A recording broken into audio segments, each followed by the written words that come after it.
Hello guys, in today's video we will talk about how to not care or how to detach.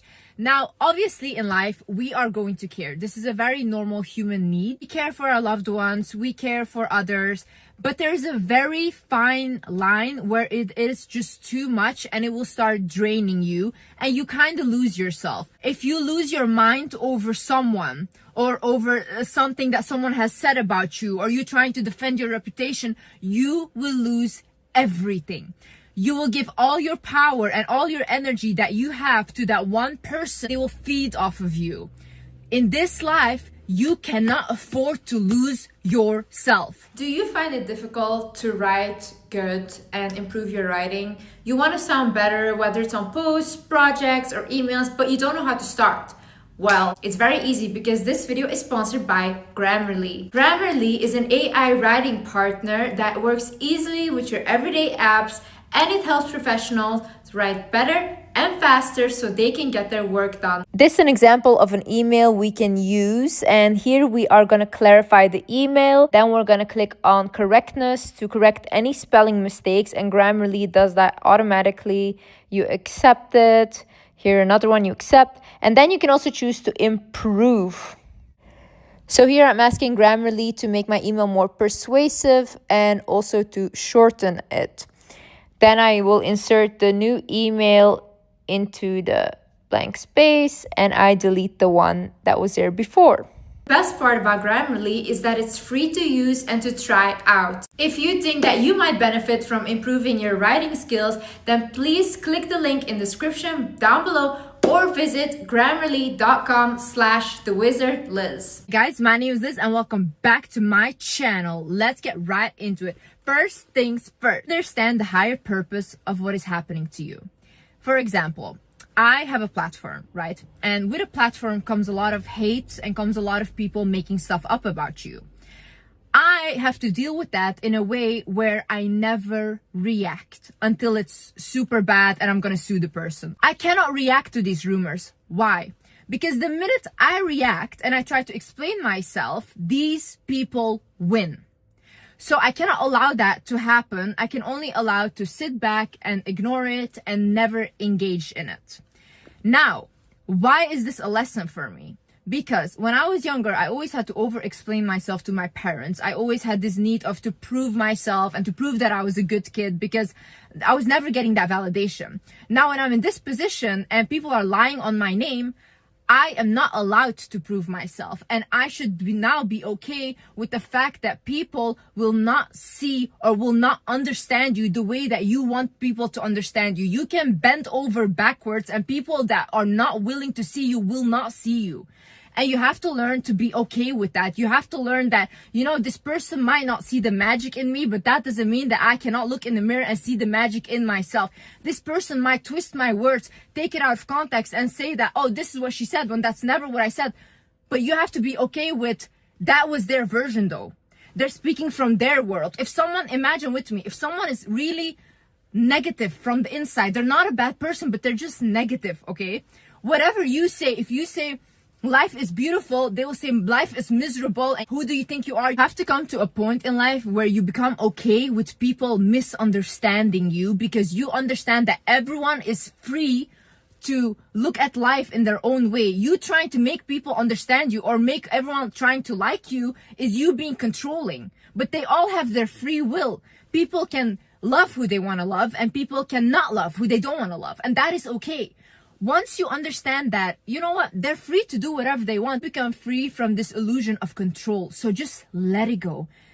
He couldn't love you at this time or she couldn't love you. Fine. Someone tells you that they don't love you. It shouldn't make you question your own worth. It should make you understand that they have a lack of capability of loving you at this time. And that is fine. That is okay. You cannot force people into a box to give them the kind of love that you want. True love is however it shows up. And letting go of someone you loved and not caring isn't you acting like you never loved them or you know, I was better than this. No, you love that person and that is okay. But you don't have to keep carrying that hurt with you or feel like, oh my God, I need to validate myself. I need to be more beautiful because then they will see what they lost. No one lost in this situation if you were able to get free from a person that wasn't able to show you true love. You won already. You don't need to look better, do better, get revenge on people that couldn't see you. Other thing is, do not try to appear too perfect. In 48 Laws of Power, Robert Greene actually talks about this, that when you appear too perfect, you attract too many enemies and competitors because they think that you are better than them. The people that just show up authentically who they are not held to a standard or a box that they need to fit into because they create their own box. If you're a person where you are defined by your beauty and people just see you as a beautiful girl, now, if you make that your whole image and you try to appear almost perfect, you can never be caught looking not good. You always have to live up to that image, because if someone has an ugly picture of you out there, that is it. Your world is crushed. So once you come out of that box and you think, you know what, I'm okay with people not finding me attractive. I'm okay with people thinking I'm a mean person or I'm whatever. Your soul is so free to create on its own. As long as you know from yourself, I'm a good person to myself and the people that I love and just people around me anyways, who do you have to prove anything to? Who are these people that you are trying to prove something to? Like, it's really funny to me. Like, people will crumble at words from strangers that they have never even met. These people have never even seen you in real life. They have not even breathed the same air as you, and you will feel bad because of something that they said. Stop overthinking. Like, a lot of people, they will care too much because they overthink about situations. They think like, oh my God, I lost this friendship and now this friend's probably everywhere saying this, and blah, blah. And they will do this and expose this. Or like, oh my God, I lost this boyfriend because probably I was not great enough and probably I didn't have... Shut up. Quiet your mind. Literally, what are you doing to yourself? Take the situation for what it is. If someone left your life, just think like, okay, great. Like, he wasn't the one for me. I wasn't the one for him. And I will find someone that is the one for me. Okay. If your friends left your life, I always say, thank God. Like, thank God I saw who that person was and they're gone now because God has a great plan for me. Start thinking like that and stop overthinking situations, because the only person you're torturing is you. Honey, if you lose yourself, you lose everything. If you lose your mind, you lose everything. Look at people that lost their mind. Other thing is, do not allow your emotions to get the best of you. Oftentimes when we are in an emotional state, we think very irrational. That's why a lot of people, sometimes when they go to the extreme, they even unalive people when they're so emotional. But when they're out of that emotions, they're like, oh my God, I would literally never do that. That is really sad. You cannot allow all these emotions take you over and completely take you out of your rationale. In this moment, you should think, okay, am I thinking emotionally, or is this what really happened? Is this what is really happening? Oh my God, my life is gonna end. I'm never gonna... Is that what is really happening, or is that you thinking emotionally? Really ask yourself. You have to be able to calm yourself down, because once people see that you are so emotional and you react so emotional to things, you're very easy to manipulate.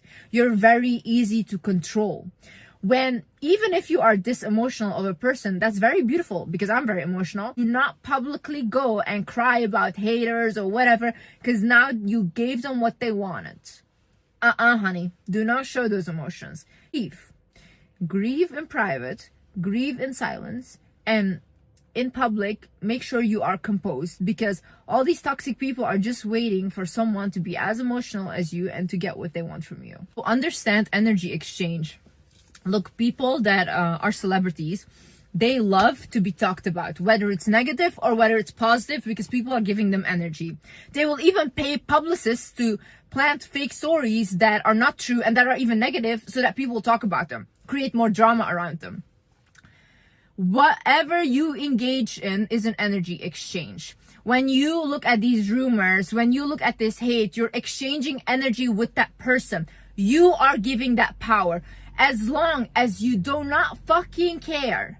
Because at the end of the day, these people would literally unalive someone to be in your position, and that is just the truth, okay? No one is so invested in you for no reason. Who do you think God sides with at the end of the day? You think that God sides with people that are inciting pain and hate on someone and gossiping about them, trying to tear them down? Of course not. God sides always with the person that is on the receiving end of that. So you are only getting more blessings. You are getting all of their energy. Honey, you are winning. What you do now is you transmute the energy. My sister actually told me that. She's like, Liz, you are actually like an alchemist. Anytime you get angry, anytime you feel happy, whatever you feel, you transmute that into a creation. So I will start making a video. I will start making art. I will do all of these things, but I always transmute my emotions into something. That is how you should work. Anytime someone says something to put you down, it should give you motivation to transmute that energy. All the energy that you get from drama, negative energy, it's a lot of pent-up frustration, right? Put it into something that you can create with, like study harder, work on your business, do anything that literally is gonna benefit you more and more. Whenever I see a comment that says like, oh, she's not gonna achieve this, blah, blah, that's it, more motivation. I'm like, thank you God for sending me haters, because now I want to do it even more. The way you detach is by understanding that whatever is meant for you will enter your life no matter what you do. In this with my life, like so many times I try to do things on my own, where I look for a 9-to-5 job when I was younger and all these things, and always I would get pulled out of it. No matter what I do, it wouldn't work out.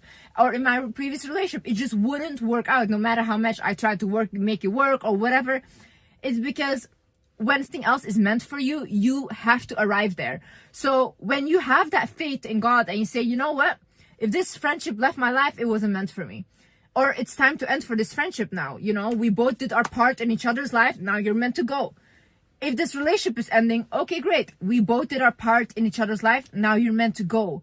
But whatever is meant for you, no one will ever be able to take your blessings.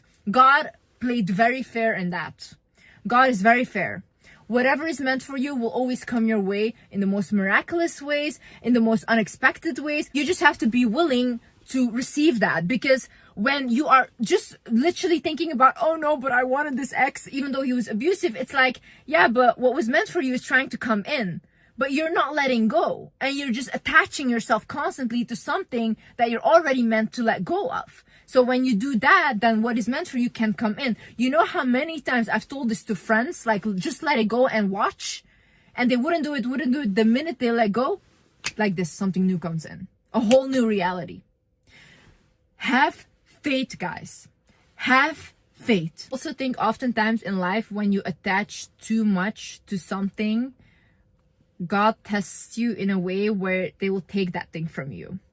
Because we will leave this earth by ourselves. And I honestly think that is a beautiful thing. And I think when I die, I want it to be celebrated. I don't really want it to be like a funeral and everyone crying, but I think we should celebrate people's life, that the souls had a chance to come to earth and experience this. It's beautiful, you know.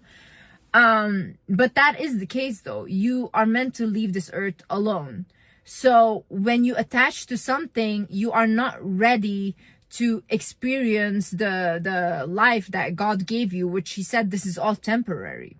You came here to learn your lessons, but see, you cannot attach to something so hard that when you lose that thing, you're gonna lose yourself. Because if you allow that to happen, that person, that friend, those people that are hating on you, whatever, they're gonna continue with their lives. And now your life is destroyed. Why give them that power? You are such a powerful human being when you just understand that whatever comes into this life is beautiful. I'm meant to experience it, but when it leaves, it's still as beautiful because I learned from it. Take your lessons and move on. Like, it's a beautiful new beginning. It's like being born again, you know? We constantly in our life let go of things. We let go of our childhood version of ourselves, of our teenage version of ourselves. One day we will be old and we let go of our adult version of ourselves, you know? But isn't that a beautiful process? Isn't it beautiful to be able to experience these things? Don't give people power to take all your energy, to take your mind and take your essence. Honey, you are glowing. Honey, you are powerful. You are so spectacular. And I know you cannot see it right now, and it's okay to grieve things. It's okay to feel really bad right now, and I know it sucks, but this cannot take you over. You can grieve, you can cry, you can do all of that, but it shouldn't completely take over your whole life. Know that you cannot see it for yourself right now, but life changes so fast. In 1 week, you can have a new life. Even in 1 second, you can have a new life just by the decisions that you make. You can decide for yourself, will I continue to just put myself down, feel bad about myself, or do I today decide that, oh my God, this is the last time that I'm gonna constantly cling on to this. I let this go, and you will feel like, once I let this go, oh my God, such a relief. I'm free now. I can go on and I can do something that fulfills me, that pours into me as much I pour into that, and not just you pouring into that thing and not receiving anything back. And I promise you, when you have something in your life where you're giving more than you're receiving, it will be taken from you, because that is not fair. That is not fair. There's always an energy exchange happening where you should receive something back. Anyways, guys, I hope this video helped you guys. And yeah, I see you in the next video. I love you guys so much. Bye-bye.